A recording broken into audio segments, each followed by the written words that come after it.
My auntie, who I was very, very close to, died at the age of 50. She was very selfless, and by the time she was 50, she just started thinking of herself. And then I immediately thought, sod this, I don't know when my last day is going to be. So I quit my job, sold my house, went travelling, spent loads of money, come back homeless. I still spent my last bit of money to educate myself. A lot of people thought I was crazy, taking all these risks, and now I'm living to live, not living to survive. In one day, you packaged them from scratch and then sold them, making 15 grand in one day. So you're making like 10, 15 grand a month, plus your rent to serviced accommodations. How much are they making? Between 2 to 4 grand a month. This summer, it's expected to be about 9 grand net profit. Samuel Leeds Academy group chats is where I get the most business from.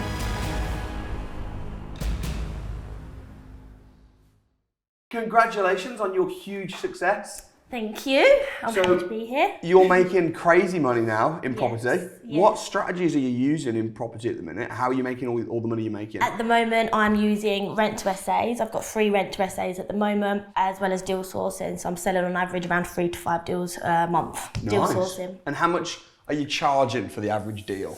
Average deal, £3,000. So you're making like 10, 15 grand a month just from that aspect of your business? On average, yes. Plus your rent to serviced accommodations? Yes. How much are they making? It fluctuates, but between 2 to 4 grand a month. Great. So you're set up, you're done. Yeah. Talk to me about how you got into property, and then I want to go through exactly how you've done it. And I know you've had challenges, like everybody. I want to go through exactly how you did it, how you overcame the challenges, and hopefully people watching this will be able to emulate what you've done and take a lot of life lessons from it. So how did you get into property? What happened? I got into property, so I previously had a travel business, and my latest boyfriend that I had, he saw how hard working I was, and he was like, you said you want to get an Airbnb, you need to go and see Samuel Leeds, he's amazing. And I was like, no, it's fine, I'm right where I am. And he said, no, you need to. So then he's like, look, I've paid for it, you're going, you need to go in to meet Samuel Leeds. So I did, fell in love. Shout out to him. Shout out to him. It was amazing. And after that, I saw you literally for a day and thought, sod this, I need to be all in, put the money on the table, and it was the best decision I ever made. So you joined the academy. Yes. And you built up your portfolio slowly over the time. One of the things you're probably well known for, which is one of your greatest achievements, is making 15 grand in one day. Yes. Talk to me about that. The strategy I use to make 15 grand in a day is obviously the quickest deal you can get over the line, which is rent to SAs. You don't have to wait 3 months on end. It's literally a deal there and it's now. So that's the strategy I use. So for anyone who doesn't know what that is when you find a property where a landlord is prepared to give you the property, not to sell it, but to give you a lease for maybe 4 or 5 years, where you then have the correct contracts where you can rent it out on Airbnb, short stay lets. So it's like a business opportunity. Yes. So you packaged up a bunch of these. In one day, you packaged them from scratch and then sold them to who? I had a few people on my investor list already, but the day prior to, before I even got the deal sealed, I had done an Instagram post and everyone messaged me on my Instagram post, so I called them all up the next day, and that's where all my buyers were from. All of them was pretty much new. That's crazy. The power of social media. Yeah, exactly. The power. Because back in the day, you'd have to travel, go for coffees with people and business networking events. But actually, social media is powerful. Yeah, it really is. Do you get a lot of your business from social media? I do. I do get a lot of business from social media or through Samuel Leeds Academy group chats. You get a lot of business from there and networking events as well. But I would probably say Samuel Leeds Academy group chats is where I get the most business from. That's great because everyone there's educated. Exactly. They're all serious and there's so much business done together. Yeah. So talk me through your first deal.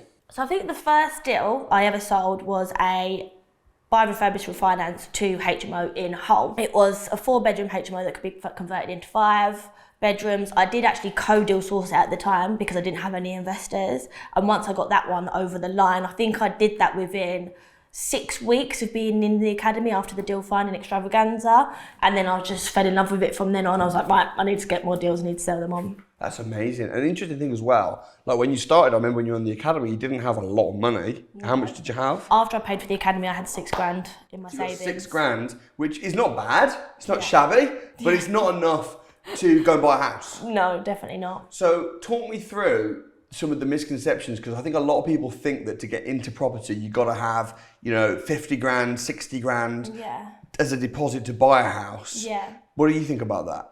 I don't think that at all. I mean, at the time, I was really, really struggling. I was sofa surfing. I didn't have a house, didn't have money. Obviously, I had some savings. And I still made the jump. I still spent my last bit of money to educate myself because I knew that I wanted to be a boss. I wanted my own business. I didn't want to go back to the 9 to 5, and I just wanted to run life how I want to do it. So what was your why? My why is my auntie, who I was very, very close to, died at the age of 50. She was very selfless, done everything for everyone, and by the time she was 50, she just started thinking of herself. She got stage 4 cancer and passed away. And then I immediately thought, sod this, I don't know when my last day is going to be. So I quit my job, sold my house, went travelling, spent loads of money. And then after that, I was like, I'm living life how I want to live it. I don't care what anyone says to me, I'm going to do it. A lot of people thought I was crazy, taking all these risks, but I just didn't care because I knew whatever I'm doing, I know I'm on the right path now, and I'm going to succeed how I want to, no matter how long it's going to take me. So when you got back from travelling, you said you were homeless. yeah. What was life like during that period? I was very, very depressed a lot of times. Never told anyone I was, but I went through some dark moments where I had to go to therapy. But I still, in my head, was still fighting because I had this vision of what I want my end goal to be. So I don't care that I went through that struggle. I had to go through that struggle. I'm still up and down with that struggle now, but I know that I'm going to get to where I want to be. So you were in a normal job. Yes. You had a house, normal life. Yeah. Family member passed away. Yeah. And then you decided, right, I'm selling my house and I'm going travelling. Yeah. Was that a good or a bad decision? It was bad because I should have invested in something before going, but it was the best decision I ever made because I've never felt so free and that was the best feeling I've ever felt in my life. How long were you travelling? A year. So you went for a year, Yeah. came back, but now you got no money. Came back skin. And depressed. And depressed and Right. homeless. Literally my worst nightmare happened. Yeah. But I've got through it. I've Yeah. got through it, and if I can get through it, anyone can get through it. What did your family think when you got into property and said, right, I went on a Samuel Leeds course and I'm part of this community? Well, some of them knew that I was a bit depressed and they thought, right, you're spending your last bit of money on Samuel Leeds' course. They thought I was having a midlife crisis. I didn't know what I was doing. No one really believed in me, and that made me more depressed and it made me struggle so much. I thought, sod this, took myself up north and just stepped away from everyone, done what I had to do, knuckled down. And now the people can see that I'm actually getting somewhere, and I have got free rent to SAs. Now that everyone is really supportive around me, which is amazing. They've seen the they've results. seen that I can do it, and now they couldn't be better. So how's life changed then over the last year since you've become successful in property? So how my life has changed from having a 9 till 5. I was always in the rat race, coming back home, cooking dinner, thinking I'm just paying to live in 4 walls. I'm not exploring life. I'm not living life how I want. I'm doing it to survive. And now I'm living to live, not living to survive. And it just feels so much better. I feel free. I'm doing what I want to do. And I know that if I got to my deathbed, I'd be happy with what I'm doing because I'm doing what I want to do and what I want to achieve in life. And you've got some exciting projects on the go as well. I have, yes. Talk to me about, we don't have to say where it is, but it's a beautiful area. Yes. Just north of London. Yes. Talk to me about some of the projects that you've got going on or lined up at the moment. So I've got a few places there at the moment, and I'm hopefully taking on a whole brand new development of 15 apartments soon, which I'm really, really excited about. It's very exciting. Yes. And it's a banging deal. Yes. It is an amazing How do you deal. build rapport with developers and landlords? How do you get them or convince them to give you deals? To be fair, I think it's just I'm just so confident in the industry I'm in now, and I will just walk around. I think the 2 developers that I've got really good close connections with at the moment, they saw me setting up the Airbnb on my own, so they naturally come over and said, "Oh, do you need a hand?" Because obviously I'm a small woman on my own trying to set up an apartment. Funnily enough, they ended up being 2 big developers. Then they started saying, "Oh, I really love what you're doing. Would you be able to do that in my apartments? I'll be looking to take someone on like you. I feel like I can trust you and stuff like this." And because I'm just so confident speaking in what I do in business now, we're just building up rapport like that and just putting yourself out there, really. Yeah. You mentioned as well, I had to almost drag you to come on Winners on a Wednesday. Yeah. Why was that? I don't know, because I just feel like I just want to achieve so much more, and you obviously show that I am successful and I should celebrate my little wins because they're only going to get bigger and bigger. So I'm really excited and happy that you asked me to come on.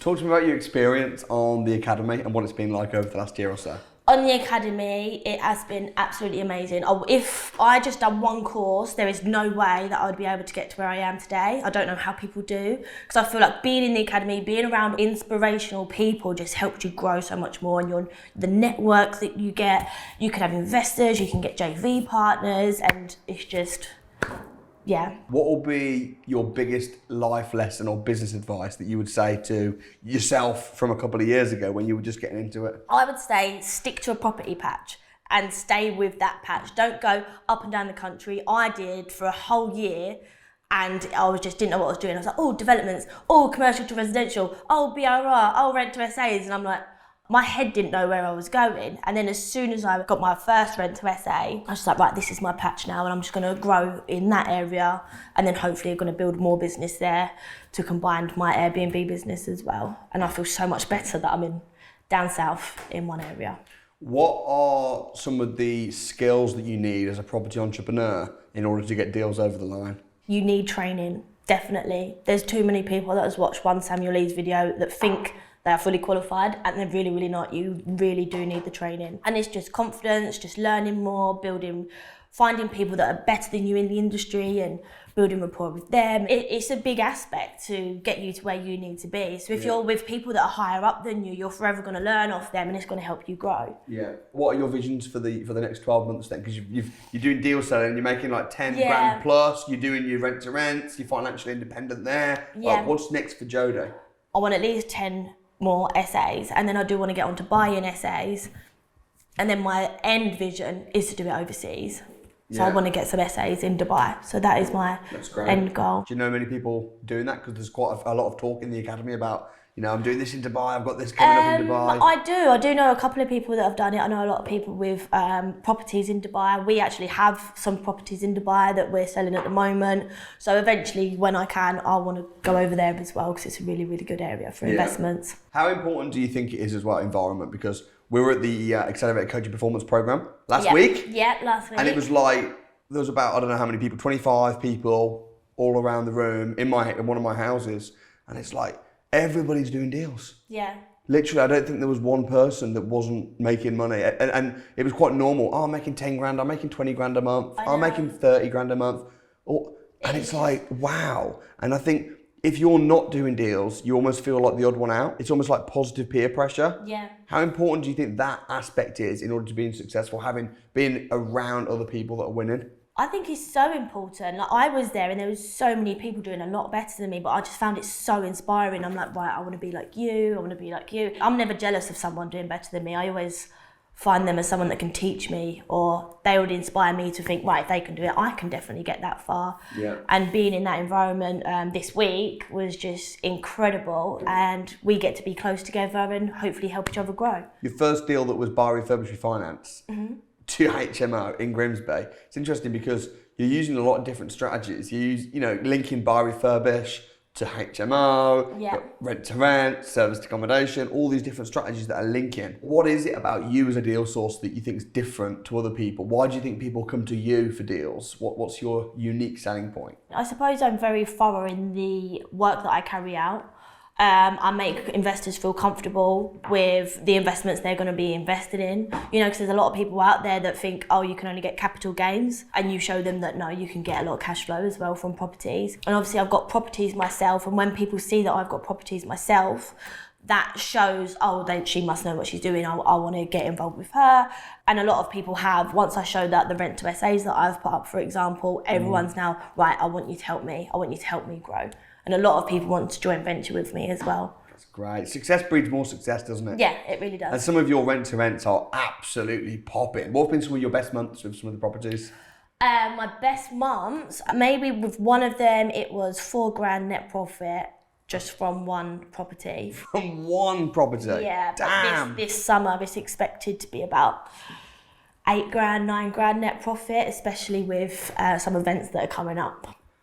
It's already booked out, so I know what profit I'm going to get. How do you keep an eye on the conferences coming up and changing the prices and all that sort of stuff? So I use Price Labs, which is an absolute godsend. Beforehand, I was doing it all manually, and I was just like, oh my God, this is really irritating to keep up with it all, because you can't keep up with it. So talk to me about Price Labs and how that helps with your business. Price Labs helps tremendously. So you can link it up and it will literally, with the algorithms in the system, it will go up and down depending on the events throughout the year. Right. It'll tell you how to price it. It just does it automatically. You link it up and the algorithms will then sync prices There's up. so many hacks like that, isn't there? Yeah. And if you don't know it, you can mess up your pricing because you might. Oh, exactly. You suddenly get booked up for a week and you think, oh, good. But then you realise that there's a German Christmas market going on there, and actually you should have charged triple. Yeah, exactly. That has happened to me before. I've charged £100 a night, and then I've rung someone in the area, and they're like, "Jodi, cancel it. You can charge £700 a night this week." And I was like, "No." Because it changes massively. It does, and you've really got to keep an eye on it because you could, And another thing is as well with serviced accommodation is sometimes you can have a few good months where you make like £3,000 from one property, and you think, "Oh my gosh, it's passive now." But then it's like, no. This is just a good season. Yeah. Then the next season you're making 500 quid. Yeah. So it is very much, you need to really understand the market and projections. You do. And look at serviced accommodation as an annual thing rather than a monthly thing because it does change and it can fluctuate quite a lot. I think that's an important point. Talk to me a little bit about that. It's so important to keep track of your finances each month. I've only just implemented it, so I'm keeping track of all 3 properties and what money I'm making. I mean, because one property I thought I was doing so well, and then I'm like, I'm only earning £100 a month from that property because I wasn't keeping track and upping my prices like I should have been. Yeah. But now I've connected Price Labs. That's changed and I am learning a lot more from that property, but it's just so important to keep on track because if you're not making money from one property, get rid of it. Yeah. And then move on to the next one.